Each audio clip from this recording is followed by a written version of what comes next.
welcome. It's good seeing you again. Last time I saw you was at this Eric Westman's meeting, I think. No, maybe it was Yeah, Metabolic it Health was a Summit. dinner in LA, in Long Beach. Yeah, down in Long Beach, We had some I good think, steak something like together. that. That's right. Yeah, good to see you. Hey, so there's a couple things I want to discuss. One is, well, let's just get into it. I mean, I'm gonna just for you guys to know, we'll save time on the introduction. I think most folks know who Aseem is. Aseem's a cardiologist in the UK. He's been an outspoken advocate of dietary interventions as opposed to some of the medical stuff we do, and I think they're doing a great work. Been very influential. I mean, you've got the ear of some very I guess powerful people, politicians, and some other stuff. So that's kudos to you. One of the things you've been disappointed in, and I've been disappointed in, and I think many of us, is we've been faced with this global pandemic in the name of this COVID-19, and the emphasis has been on social distancing, isolation, some countries locking down. And not that those things haven't had their place or their impact. Some people would argue with that, obviously, but we have flat out, essentially, I mean, all except for a few outspoken voices, ignored the elephant in the room, which is the metabolic health of the hosts. I mean, host factors in any disease, we know that. I mean, every physician knows that. You got a crappy host. I mean, we always hear about this piss poor protoplasm. You got somebody that's got all kinds of diseases. The outcomes are always bad. I don't care what the what the challenge is. And you recently wrote a book called, I think it's called like the immunity protocol or something like that. So let's delve into that a little bit. What do you think where did we go wrong, or what are we not doing enough of with regard to this issue that's currently pressing us? And then what are your thoughts on that? Yeah, Sean. So I think you've hit the nail on the head there. It's for people in this space who understand the impact of nutrition on health, and as you've already alluded to, the issue about metabolic health. I think a lot of us have been very disappointed with so-called authorities that haven't really emphasized or prioritized people's metabolic health when this pandemic was hitting countries like the UK and the US. And I think that to try and understand why that's happened, Sean, I think one of the reasons is a very basic misunderstanding or lack of knowledge amongst the medical professionals, and that includes people who have influential positions within the medical hierarchy, of actually what metabolic health is, first and foremost. If you ask, most doctors, we sometimes speak in an echo chamber, but if you ask most doctors to define metabolic health, a lot of them wouldn't be able to do it. And certainly many of them wouldn't necessarily be able to even tell you what metabolic syndrome is. So I think if you start from that, basic understanding that there is a lot of people that just don't have that basic knowledge or understanding of it.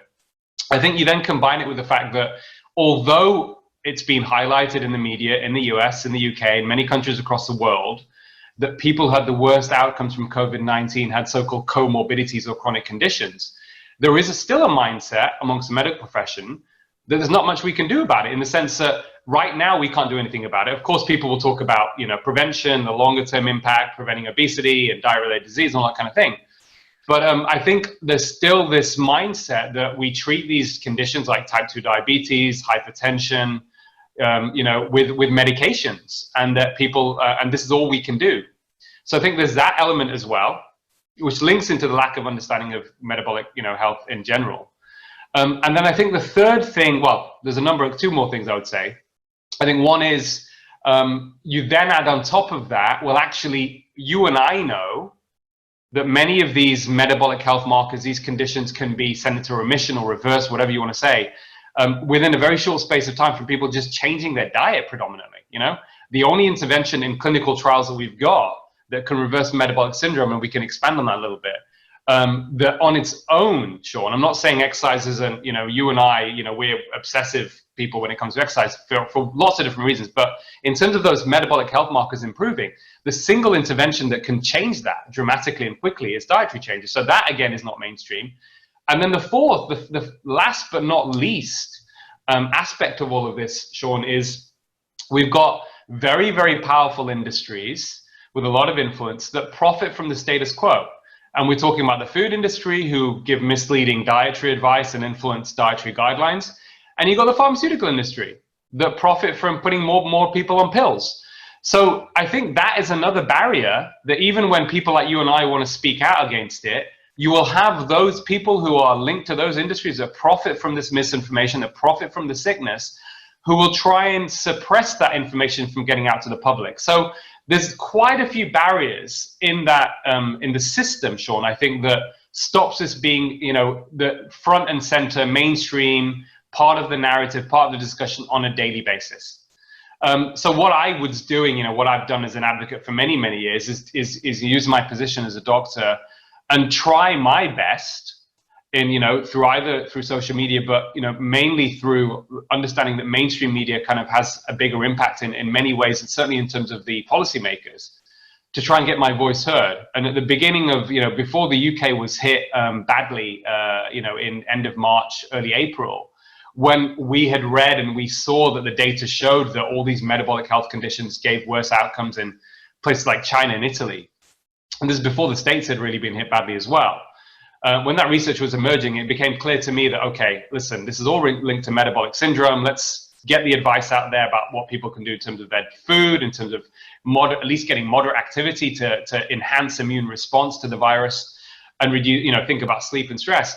And I got an opportunity to go on Sky News, but I'm one voice at one moment in time, Shawn, that is up against a constant barrage of everyone talking about social distancing and people dying and inexplicably, and it's affecting young people. Okay, it's obesity, but we can't really do anything about it.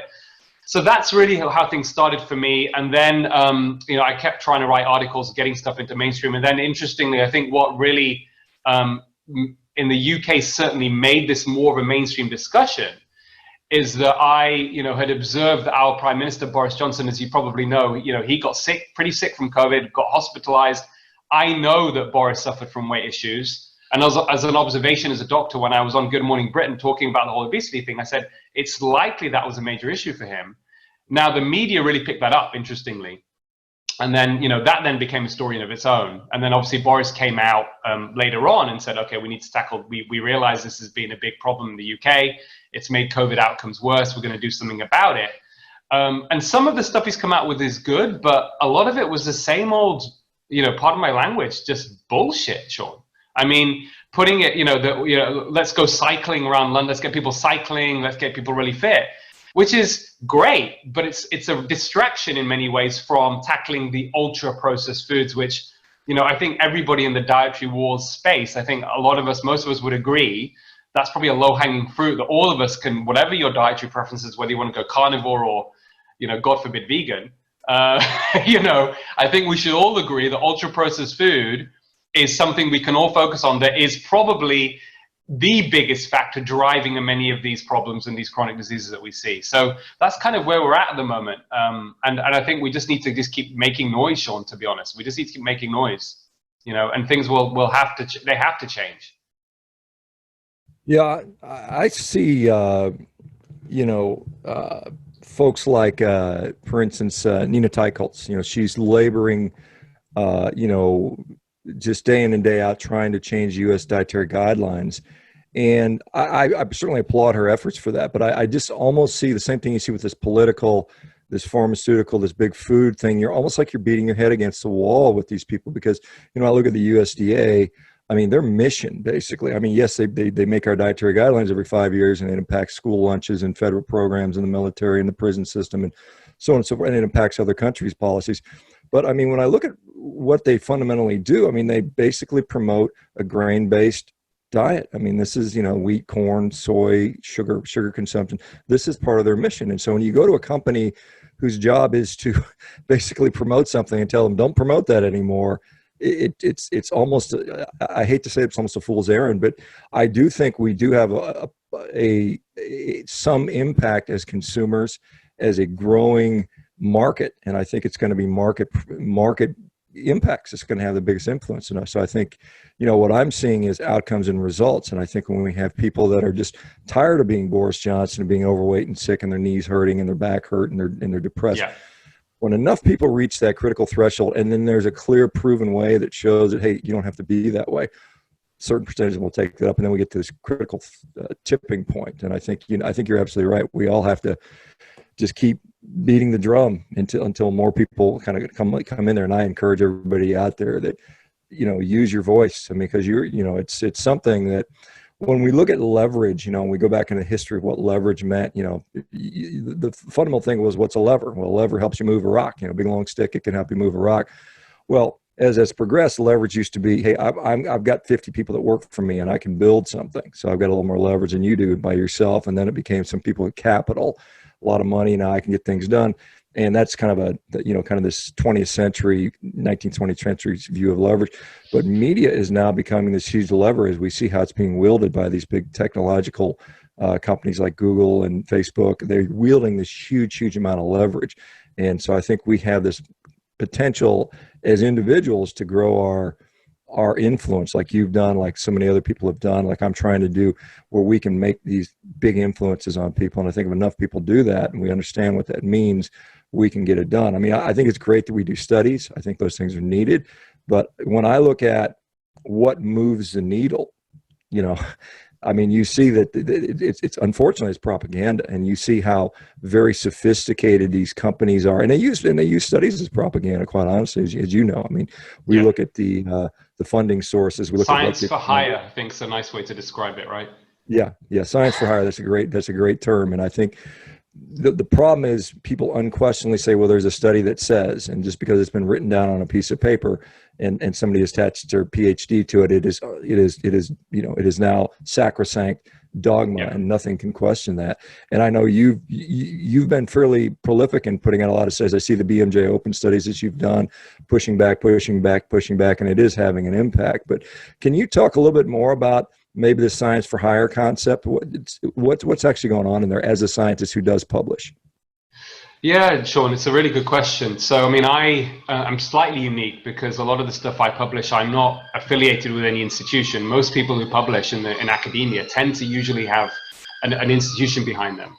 And the way that research is done these days, a lot of these institutions, they're not publicly funded. A lot of universities get money from, what people don't realize, they get money from the drug companies. It didn't used to be like that. If you go back to 70s and 80s, for example, universities would have their own, have their own money, and they would use that money to do their own research and produce results. That doesn't necessarily mean that the results aren't going to be, are going to be perfect. But once you bring the financial incentive into it, which is basically drug companies who design the trials, I mean, it's rigged from the beginning. They will design certain trials that are going to likely give the best outcome for their particular product.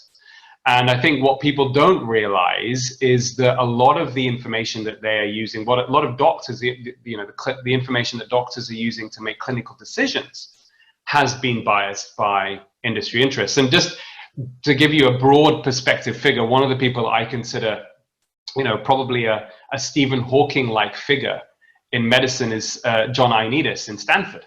In his own analysis, I mean, he's a very, very smart guy, with statistics. He's a professor of medicine. And of course, he's probably maybe, you could argue overly critical, but just looking at gold standard of research, he says most published research findings are false. And that, you can look at the way the study's been designed, the methodology, the bias. But I think one of the things is failure to replicate. And a lot of, drugs that we prescribe, Sean, for example, that people don't realize you may do a randomized trial to look at, I don't know, let's look at a drug for stroke treatment called alteplase, right? And this is actually, you can look this up. There've been around 12 randomized trials on this drug called alteplase, which you use as a clot busting agent for people having a stroke. And only 2 trials, which are now being questioned themselves, have shown some benefit. Most of them showed no benefit, and some showed harm. But that was enough to get through the regulator for it to be used on a mass scale. And in fact, I was working with one doctor who I would say was maybe a whistleblower, a very smart stroke physician called Roger Shinton. And again, this is public, people can look this up. And I helped him get this into the mainstream initially, where his own analysis basically suggested, and he called for an independent investigation, that this drug, certainly in the UK, may not have really benefited anybody and probably killed about 3,000 people from unnecessary brain bleeds, because the way that the trials were being published, they were underreporting on people having significant bleeds in the brain from the thrombolytic drug. So this is just one symptom of the system failure, Sean. And I think if we are really going to get to a better place, we need to really get the commercial influence out of medicine. Now, does that mean we don't need drug companies? Or no, absolutely not. But what they shouldn't be really having a say in what determines ultimately doctors making clinical decisions. They can do the studies, but we have enough smart people are out there to say, okay, well, you know, this one study isn't enough. Let's have one independent industry funded. Let's look at that. Let's see if it's, you know, can be replicated. There are things that we can do, but it's not being done. And I think that's a major problem. And one of the things I always refer to in my lectures is a triad you know, what evidence-based medicine is. And it's very simple, Sean. You can simplify it, right? So our job as doctors is to improve patient outcomes. You'd hope that's what we all want to achieve. And to do that, there are three components. How do we improve patient outcomes? We use our individual clinical experience. We use the best available evidence. And last but not least, take into consideration patient personal preferences and values. Now, we've got the individual clinical experience, but if the best available evidence is actually most of it is false or corrupted, and we're not even actually having informed decision-making with patients, we're going to get bad outcomes. And actually, that's what we've got. If you look around, people intuitively know something's wrong. Look, if modern medicine was doing its job right, if we as a medical profession had been doing our job absolutely right with objectivity and integrity, you know, we wouldn't be in the situation we're in, Sean. We wouldn't be. So we've clearly done something very, very wrong. My personal view is this is actually at the root of it all. So we need to really shift away from this over-medicated population, and we need to try and, you know, get this balance right, restore the balance, or, you know, bring balance back to the force, or whatever you want to say, by, you know, pushing the lifestyle movement a lot further. So I think that's where the imbalance is. And that's really, I think, what, you know, personally, what I kind of fight for, is trying to just highlight this to the public through the media, because I think, you know, as what John Ioannidis also says in one of his papers, is one of the reasons that we don't change the system, Sean, because most people don't realize how the system is flawed, how it's working against them. Most doctors don't realize this. You know, and to quote the famous economist Noam Chomsky, you know, it's a great quote which I came across recently of his. He says, the population doesn't know what is happening, but they don't even know that they don't know. So I think that more we can get this out into the public, you know, into the mainstream, in the way that people think and people understand what's going on. You know, I believe in democracy. I believe in informed consent. People will not find this acceptable if they knew what was actually going on, and then we can change the system. Yeah, and I think that informed consent presumes we have information that we understand, and I think we don't. One of the things, and this is another thing, I just saw an article in the UK talking about these patient advocacy groups. You know, we have these huge groups that are supposed to be patient advocacy groups, and they get just lots and lots of funding from these pharmaceutical industries. Some of which is declared, most of which is not, and so they end up becoming just sort of advertising agencies for these companies. And that's another thing where people think they go to these support groups, and all they're doing is getting pushed back further into this pharmaceutical industry. Do you find that to be problematic as well? Yeah, I mean, I can even tell you firsthand experience, Sean, going back many years even. So 2013, May, I wrote my first publication in the BMJ, which was kind of like an investigation essentially. And what I'd figured out in the previous 12 months is that so it was about sugar. Let's just talk about sugar briefly, just to give, you know, the audience an example of what goes on. So once I became familiar with the science of sugar, knowing that, you know, excess sugar consumption was detrimental to metabolic health, linked to type 2 diabetes, likely heart disease, I found a statement put up by the American Heart Association. Now, let's just, for an instant, say that not everything the American Heart Association put out is corrupted by industry. This was actually a statement. There was a consensus report done on sugar consumption, and Robert Lustig, who you know, pediatrician in California, was involved in that report, and that didn't have it. It was an independent report by the American Heart Association for a change. And what they concluded from that report in 2009, people can look this up in open access, is they said that the average American should be consuming, the average American man at that stage should have no more than 9 teaspoons of added sugar in their diet. Female should have 6. And interestingly, the US Department of Agriculture said for the average, for a 4 to 8-year-old child, it should be no more than 3 teaspoons of added sugar. Yet, the average American, certainly in that stage, was consuming something like 22 teaspoons of sugar a day. So I looked at that information, I looked at the science on sugar, and then I thought, okay, what's the information in Europe? So I went and I just went to my local grocery store and I just picked up any item that I could find, even a candy bar or whatever. And in Europe, they have something called the guideline daily amount. So it gives you like a percentage figure, like this item has this amount of your guideline daily amount of what you should be consuming. And what I discovered, Sean, was that throughout Europe, people were actually being told just from food labels that they're picking up to try and, we talk about informed consent in the grocery store, from the food labeling throughout Europe, they were actually being advised to consume 22.5 teaspoons of sugar a day. Okay.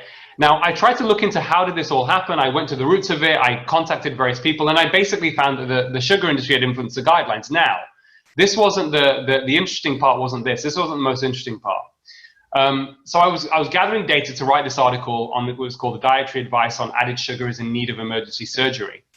And only, I think, a few months earlier, there was a news story that had come out showing that, sodas, sugary drinks were linked to type 2 diabetes across Europe. And it was a news story, and I was looking at the various people commentating on it. And we had a spokesperson from the soft drinks industry, the usual stuff.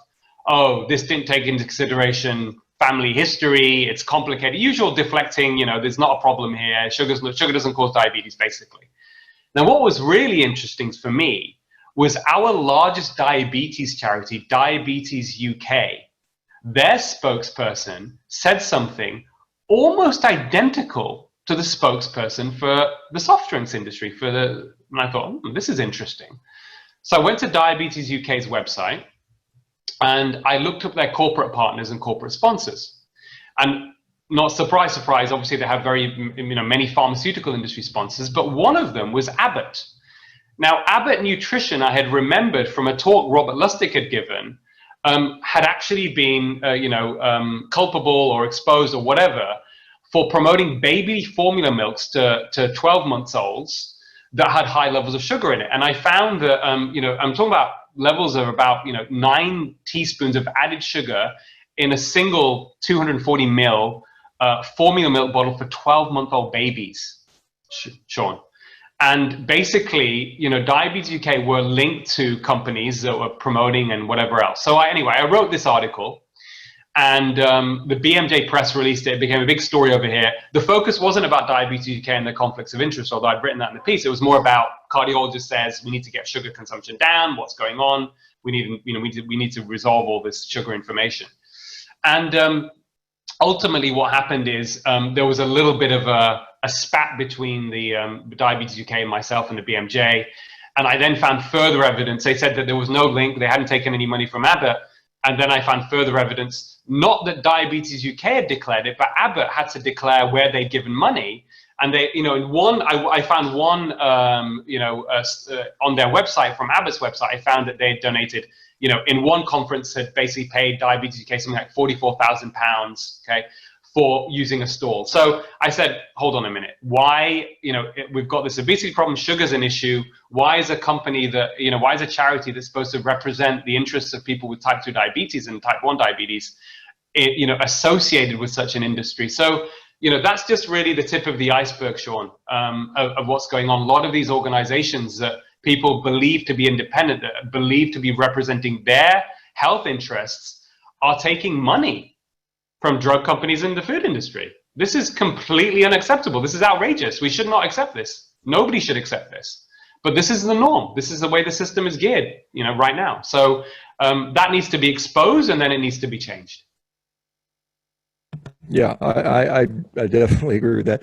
One of the things that there's some thought out there now being circulated by some that sugar and carbohydrates have no role in the development of diabetes, independent of a consumption of things like polyunsaturated fats and seed oils. I've seen independent studies that show it does have an independent role.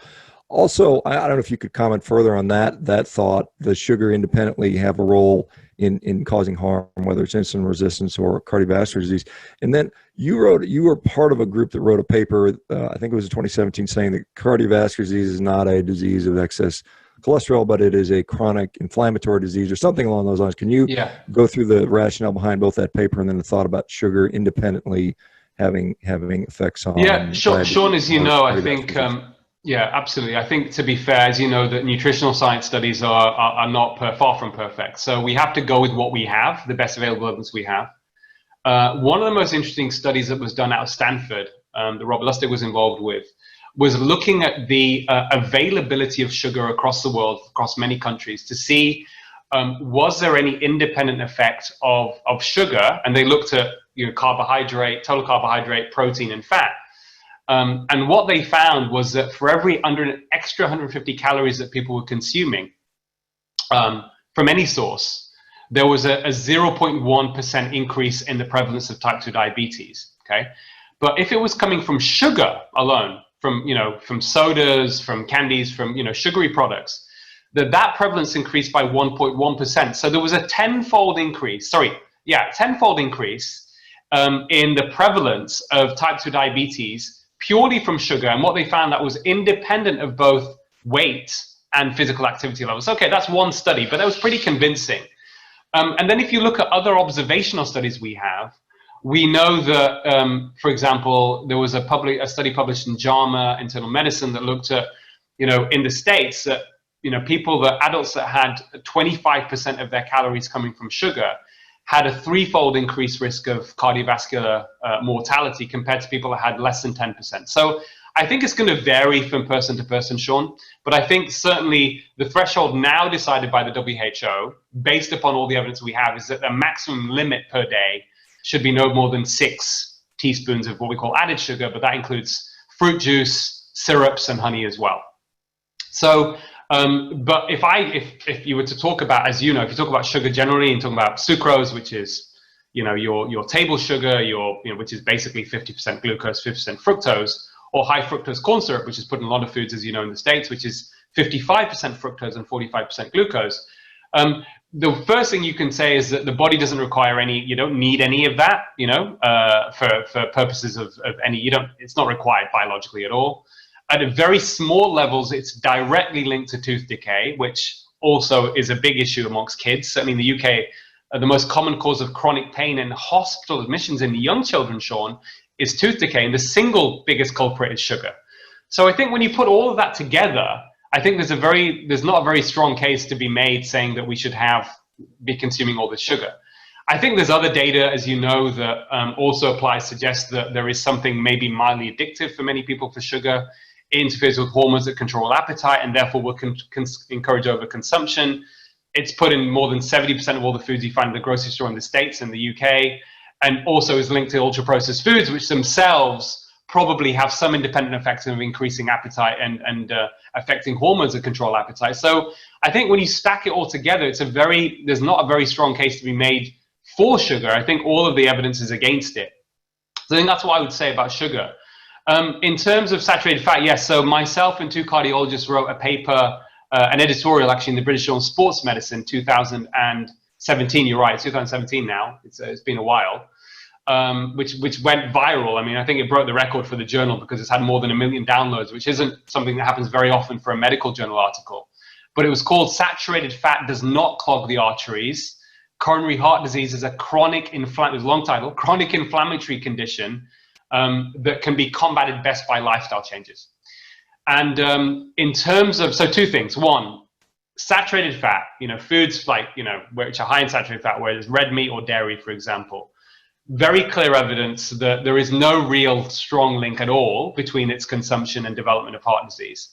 And certainly not when it comes to cholesterol, because Sean, again, something that I wrote about in 2013, the BMJ, one thing I discovered is that if you look at saturated fat on its own, yes, it may increase your so-called bad cholesterol, we'll talk about that in a minute, LDL, slightly, but often, and there are many different types of saturated fat, it equally, if not, has a bigger impact on so-called HDL. Now, when you look at cardiovascular risk calculators, we don't look at LDL alone or HDL alone. We look at total cholesterol to HDL and the ratio. So bottom line, in general, on a biological level, it has a neutral effect. It doesn't worsen your ratio. So am I saying saturated fat is protective against heart disease? No, I'm not saying that. Am I saying it's going to cause you to have heart disease? Very unlikely. So from a biological level, and you fit that in with lots of observational studies and systematic reviews, there is almost no link at all. So I think that's the first thing to say about saturated fat. Now, about cholesterol, that's a whole new discussion. But in general, Shawn, for the overwhelming majority of people, your total cholesterol and LDL is not going to be predict whether you get heart disease or not. The only real high-risk group are the people who have familial hyperlipidemia, which is a genetic condition, as you know. The people who have genetically high LDL cholesterol. And that's where there is a strong association, but that, you know, affects about 1 in 250 people. And even now we're discovering we don't think that LDL itself in those groups is necessarily the culprit. There are other factors. I wrote a paper, I co-authored a paper a few months ago with David Diamond and Uffe Ravskov and many other researchers. And basically, you know, what was really interesting, and that was something also I learned as I was working with them, is that there are other factors probably involved in what causes certain people with FH. You know, and we're talking about 30% of women and about 50% of men traditionally would develop premature heart disease with untreated FH, but interestingly, 70% of women and 50% of men wouldn't. It's clotting factors, and I think what's also interesting is your triglycerides and HDL, which, as you know, if you cut out the refined carbs and the sugar, actually that is the best thing you can do to improve that ratio. That is much more predictive in people with FH of who develops heart disease and who doesn't. So one of the conclusions of this paper was actually we need more studies looking at low carbohydrate diets, but theoretically this seems to be a much better solution.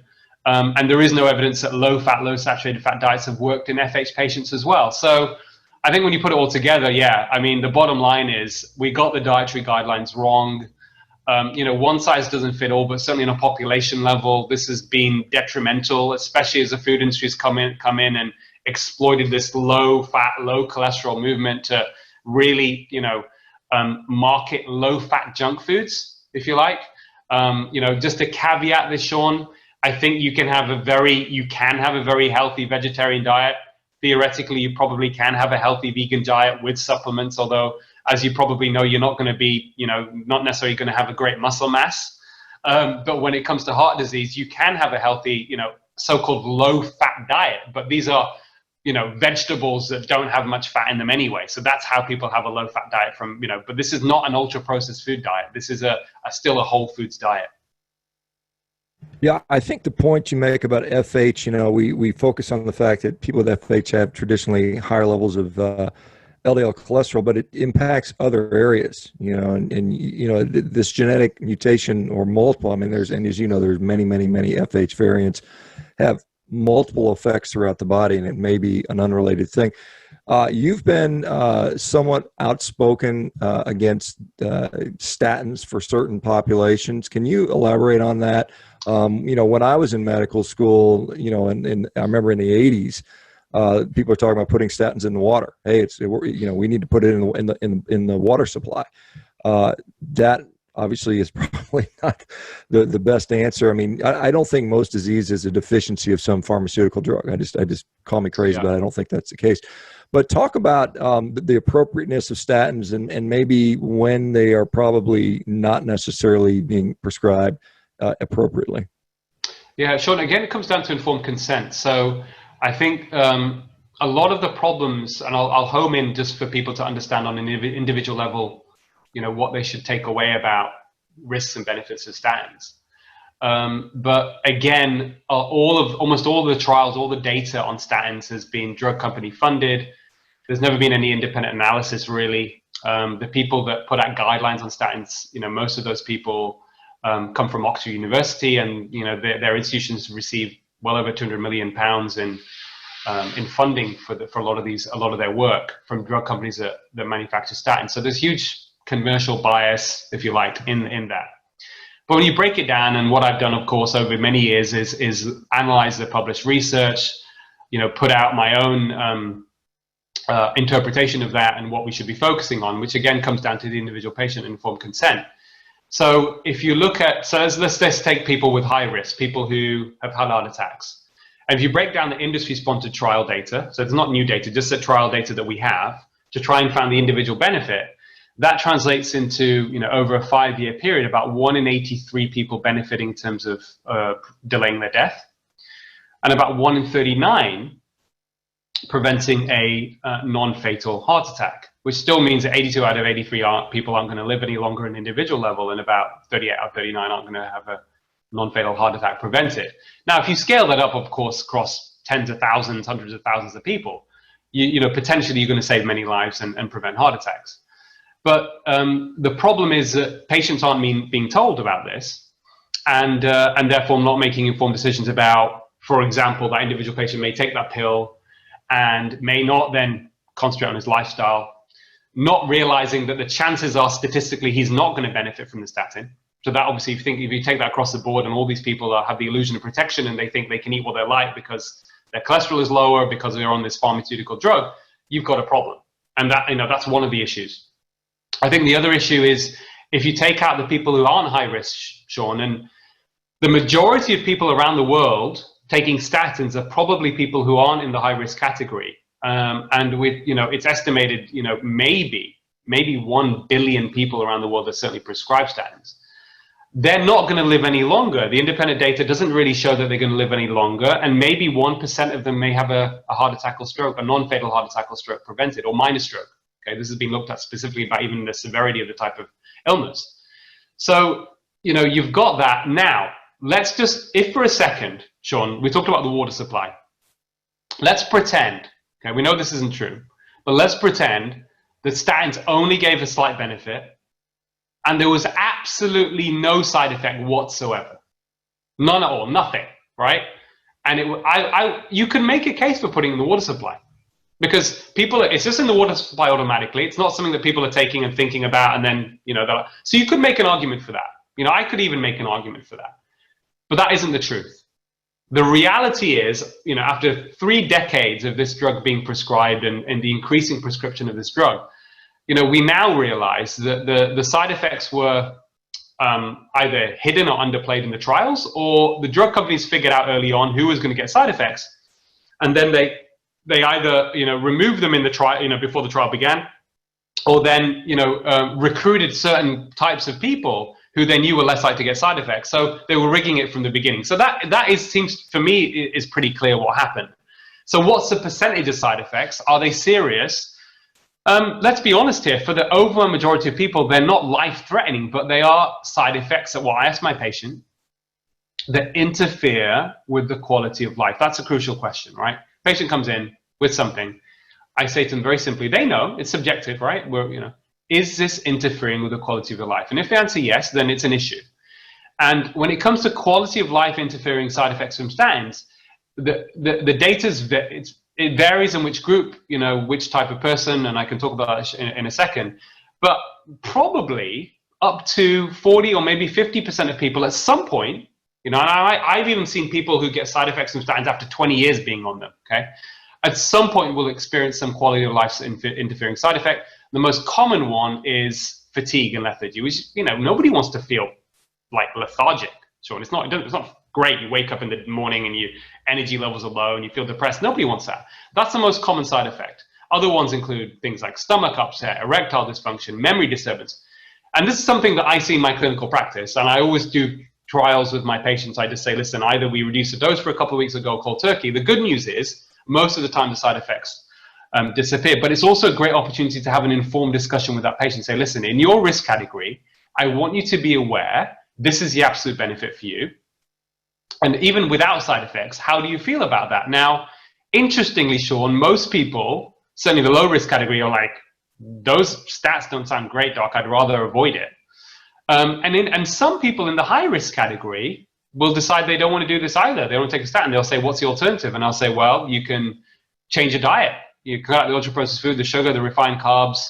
And I wrote a great case study about a patient, and people can look this up online. It's called Ignorance is Not Bliss, Why We Need More Empowered Patients. And it was basically a fascinating story about, a former Virgin Atlantic, international Virgin Atlantic pilot He suffered a heart attack in his early 50s, but he was a runner. He was kind of somebody that did a lot of exercise, but was on the usual low fat, bit of junk food, not a lot of junk food diet, had a belly fat, all that kind of stuff, and suffered a heart attack. Luckily, needed one stent, no significant myocardial damage, left ventricular heart function was good, but he got side effects from statins. And then after about a year or so of feeling pretty shitty, decided to discontinue his drugs. He did it himself. He's a former maths and physics teacher, so he's a pretty smart guy. Looked at the data, thought pretty much, he thought this data sucks. Like, why am I being given this pill? And then he actually went keto. He went keto, and now he's doing ultra marathons. He's breaking his own records. He's a remarkable guy. He really is. We're still in touch. And he's doing very, very well. And he actually made an informed decision, Sean, to stop all his pills. I wouldn't advise anyone to do this without speaking to their doctor, but he had stents, for example. You need 2 blood thinners for at least a year. But after that, after 2 or 3 years, he stopped all his pills, and he's never felt better. But what's key to all of this is that it was about an informed discussion. It wasn't me pointing the finger at him. It wasn't me saying, I'm going to fire you. I know in this, you can't be my patient anymore. You're going to drop dead unless you take a statin, which unfortunately is part of the conversation a lot of doctors still have with their patients, which is not evidence-based, Sean. It's unethical in my view. How can people have conversations with their patients like that? How can you scare your patient? Our duty is to serve our patients. Our duty, that's what we do. That's why we go into medicine. So there's lots of problems and issues there, but I'm very happy to argue that case, how we need to change the conversation about statins and many drugs that we prescribe.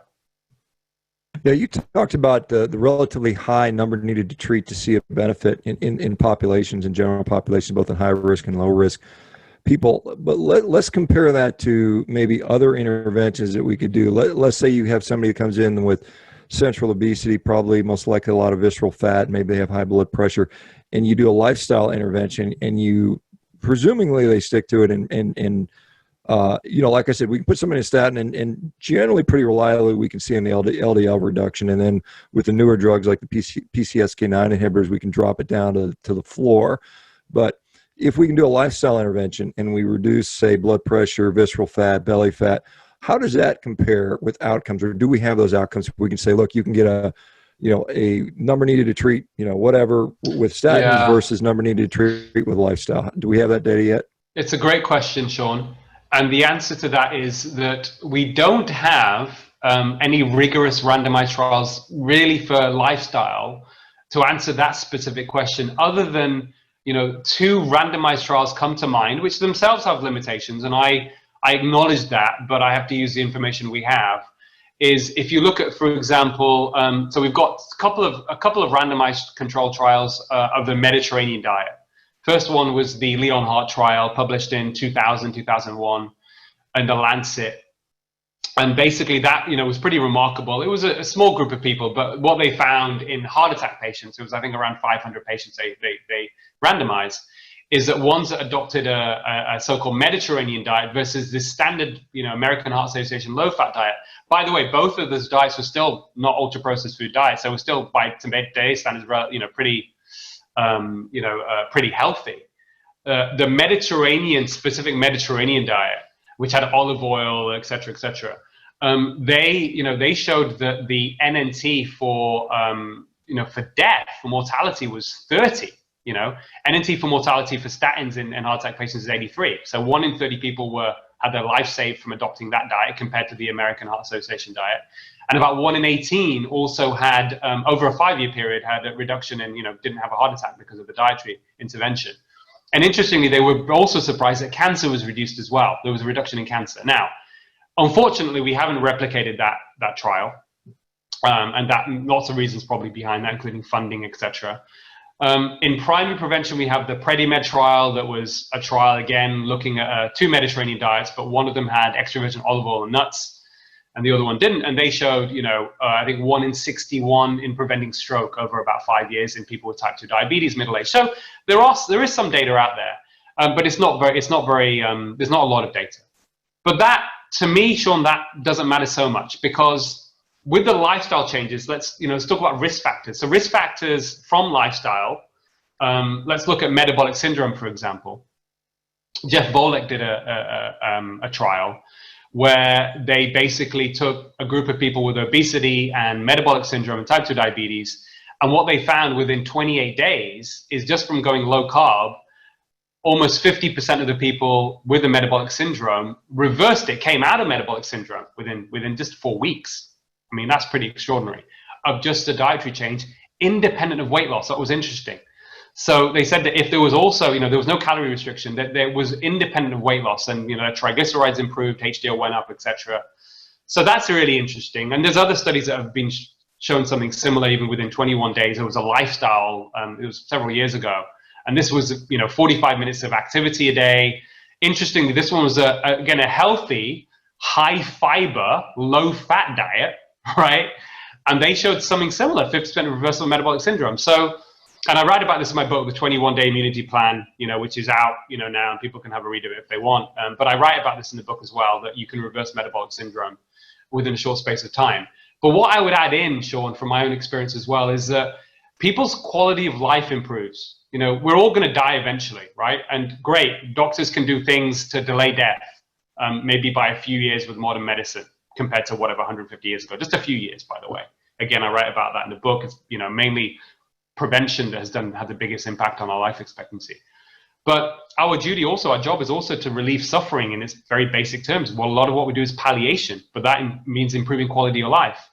And many of these people who are chronically sick, and Shawn, you know that with, you know, you know, I hear so many people, for example, coming to me and telling me their stories that when they've adopted, you know, carnivore, that they have felt so much better. Their autoimmune conditions have got better. Their joint pains got better. Their metabolic syndromes got better.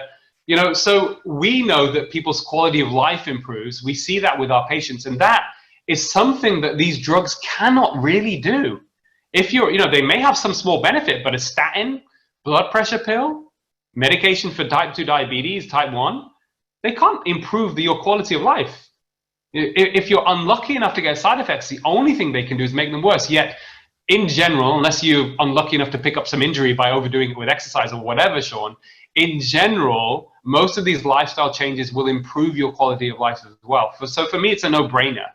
It'd be great to have some trials, and I'm working on a trial that's going to try and see whether we can actually show reversal of heart disease and reduce events, to try and get that running in the next few years. But I think, you know, there's enough information and data out there right now that we can implement these changes without necessarily needing more data, to be perfectly honest, to look at postponement in death, for example. Yeah, I think that's such a, and I talk about this all the time, health today trumps what do you think you might die of in 40 years. I mean, it's quality of life is when we talk about evidence-based medicine, I mean, I really think we should look at the patient in front of us and say, hey, this person is suffering. Whether they die of a heart attack in 30 years or cancer 30 years is really irrelevant. They're going to die of something anyway. And if I can't fix them and end their suffering, then I'm letting them down as a physician. I think that is a huge, Shawn, huge point. Yeah, and you said evidence-based medicine. It's interesting, right? So the father of the evidence-based medicine movement, one of the founding fathers, he's now died, is a Canadian epidemiologist called David Sackett. That triad I talked to you about earlier, I mentioned about individual clinical expertise, best available evidence, and patient preferences and values. His view was that was the most important component of that triad, of that, you know, that three, you know, that segment.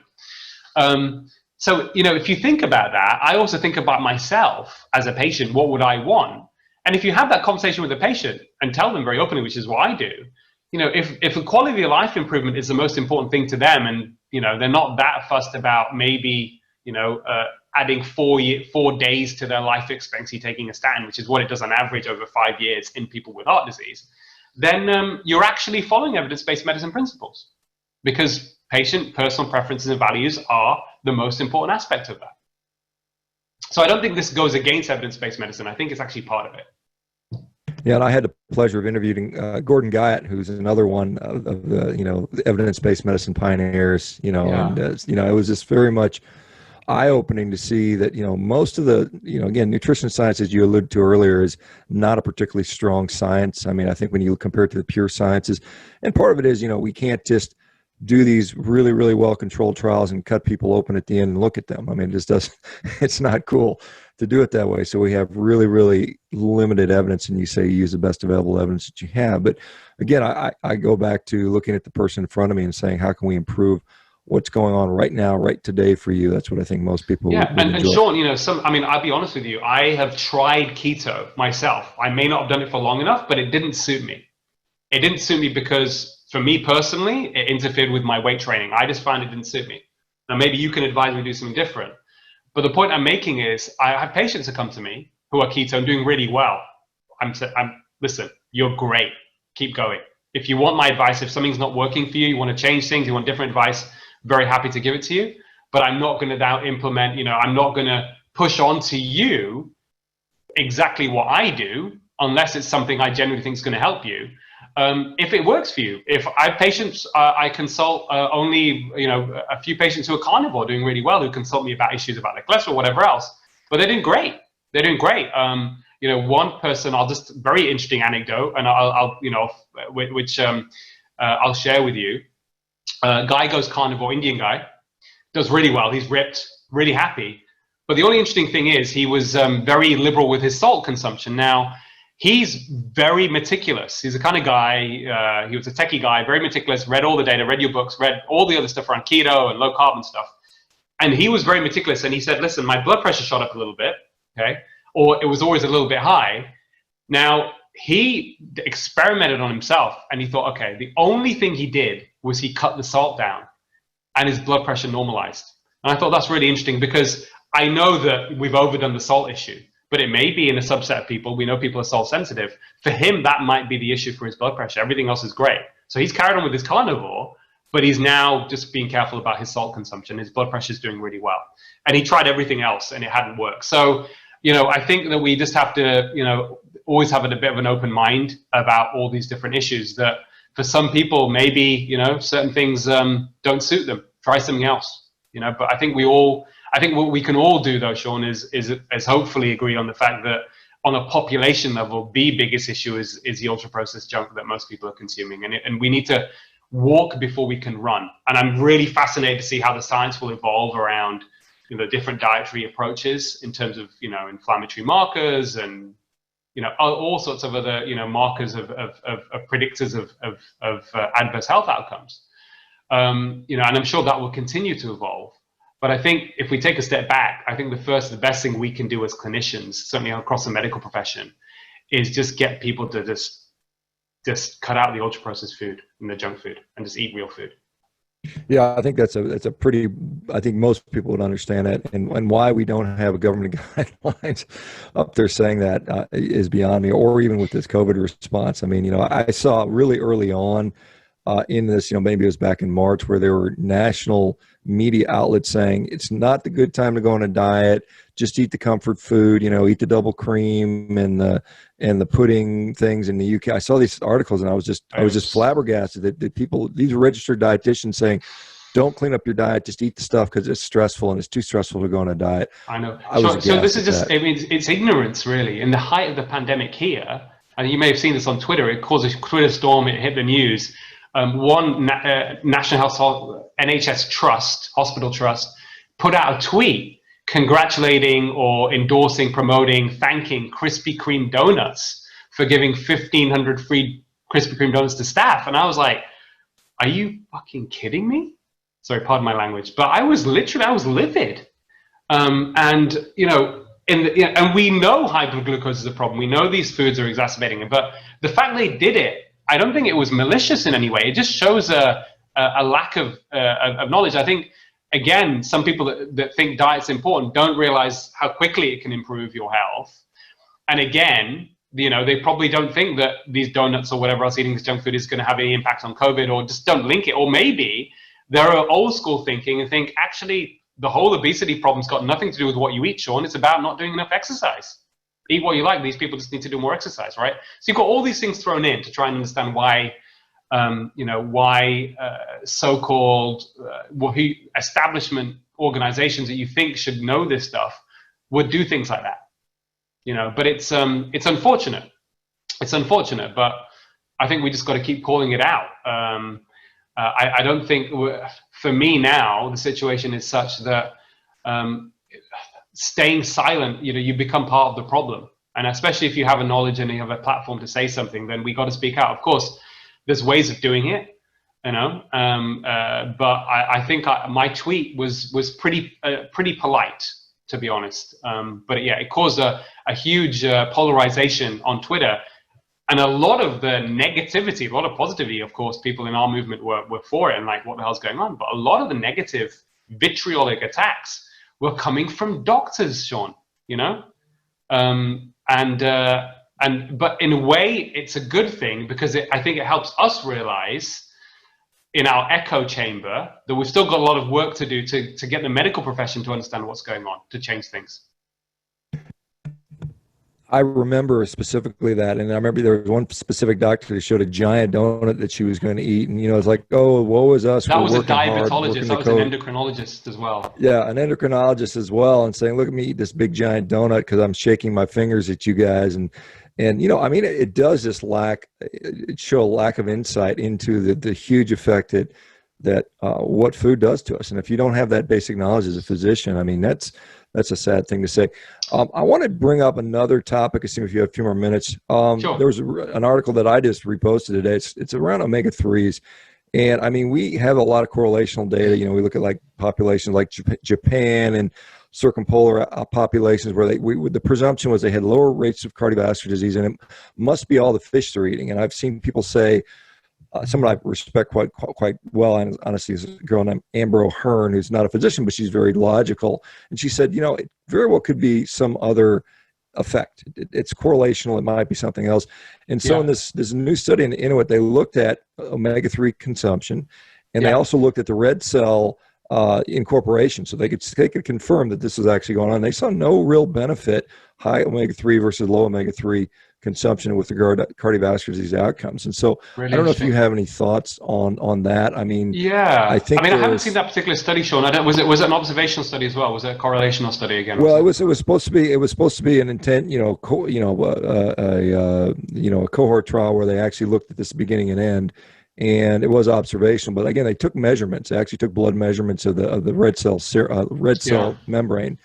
And basically, they saw no difference in cardiovascular outcome, whether it was heart attack or stroke, in these populations. And so, and I know there's been a lot of stuff about fish oil, and people saying, well, it must be the fish oil is rancid, and therefore that's why it's not working. But what are your thoughts on that particular thought? Okay, so I think that one thing that's quite clear is that supplements with omega-3, you're absolutely right, haven't really shown any consistent benefit. There was the GISI Prevention trial, which was done in Italy, that looked at heart attack patients, and one trial did show significant mortality and heart attack reduction, but then I think there was a failure to replicate. So that trial then became questioned as supplements.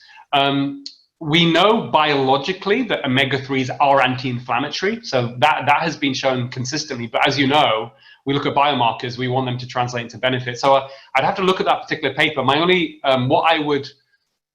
thought is, and you probably read the paper and I haven't, is that Inuits generally don't get much heart disease anyway. So the question is, if you've got two groups that are pretty low risk to start with, you may not see that discernible benefit. But it's really interesting. I think my overall conclusion, a lot of this stuff is, I think there's probably a synergy. I don't think one thing on its own probably makes much difference, Sean. I think it's probably like, for example, with the Mediterranean diet, is it the combination of the olive oil? One thing I learned is that when you have olive oil on fish, it actually means that you absorb there's more omega-3 incorporated into the cells, etc., more absorption, which I hadn't realized until I read that research. So there's something about the synergy of the foods together that seem to be beneficial. Forget about nutrition for a second, but in terms of their anti-inflammatory properties, right? So is there something about that? And I think that if that is the case, then I think it'll be very difficult to tease out what's actually going on from looking. You take an individual component on its own and just test it and don't see any benefit, then it's going to be very difficult to tease out in a trial, even showing a synergistic benefit. So what could be done is you do a multiple intervention with some different foods, which is what they do in the Mediterranean. These trials, for example, PREDIMED and Leon. But they didn't come out and say it was this specific thing, although with PREDIMED, they thought the olive oil and the nuts together probably did have some benefit. But yeah, it's interesting. It's evolving, and maybe omega-3s don't have that much of an impact. Maybe they don't. But we know the omega-3 to omega-6 ratio in the blood definitely does predict inflammation and predict events from observational studies. So I don't know what the ratio, whether that omega-6 ratio was looked at in that particular trial as well, Sean, as well. I don't know, whether that. But again, let's just, let's look at all of the data together. And I think still at the moment there probably is something. I don't know what your view on this is about the omega-6, and if that's too high, then it's pro-inflammatory, etc. So yeah, evolving space. Interesting, really interesting. Yeah, I think the inflammatory nature of some of these things is probably at least eyebrow raising on some of these things. I think we see that with all the industrialized oils that have been incorporated into the diet. I'm talking about soybean oil, corn oil, all that stuff. Yeah. It's clearly new to the human diet. I mean, you can make any argument you want about what we ate, 1,000 years ago, 50,000 years ago, 1,000,000 years ago, but it clearly wasn't soybean oil. I mean, we just, the technology didn't exist, and I don't think that's part of the natural human diet. So I think we have to do that. Aseem, unfortunately, I have to go do another podcast here. It's been an absolute pleasure talking to you again. You're a wealth of knowledge. Let people know where they can where they can follow you, and then and where they can get a hold of your new book. I think that's something that might be beneficial to a lot of people. Thanks, Sean. It's been an absolute pleasure speaking to you as always. So yeah, I'm on Facebook as Dr. Aseem Malhotra, Twitter at Dr. Aseem Malhotra, Instagram, Lifestyle Medicine Doctor. And my book, which is out in the States, audio and ebook, is called The 21-Day Immunity Plan. Done really well in the UK. I'm really happy about it. So I hope people will enjoy it. It's a 2.5-hour read. Covers everything about the immune system and metabolic health, and also a plan about what you can do about it.